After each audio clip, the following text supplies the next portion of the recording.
দর্শক, আমরা এখন রয়েছি চাঁপাইনবাবগঞ্জের ৮ নম্বর ইউনিয়নের দেবীনগরে ৭ নম্বর ওয়ার্ডে। এখানে মূলত পদ্মার যে বাঁধটা রয়েছে সেটা ভেঙে গিয়ে বেশ কিছু বসত বাড়ি সেগুলো নদীর গহ্বরে চলে গেছে এবং এছাড়াও অনেক মানুষ তাদের জমি জায়গা হারিয়েছে।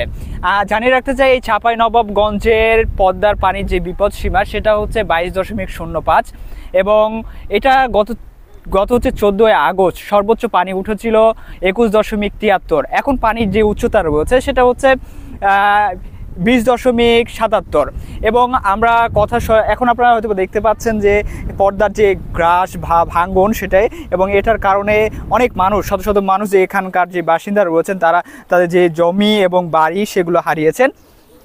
এবং এখানকার মানুষের সাথে আমরা কথা বলছিলাম, তারা অশ্রুসিক্ত কণ্ঠে তারা জানাচ্ছিলেন তাদের এই যে ক্ষতিগুলো হয়েছে সেগুলোর কথা, এবং তারা সরকারের কাছে দাবি জানাচ্ছিলেন যেন অতি দ্রুত যে এই যে বাঁধগুলো রয়েছে যে বাঁধগুলো হচ্ছে এই প্রায় দুর্বল হয়ে গেছে সেগুলো হচ্ছে সংস্কারের জন্য, এবং যে এই যে বাঁধটা আমরা এখন দেখতে পাচ্ছি পানি উন্নয়নের বোর্ডের পক্ষ থেকে এই যে জিও ব্যাগগুলো সেগুলো দিয়ে এই নদী ভাঙ্গন সেটা রোধের কাজ চলছে।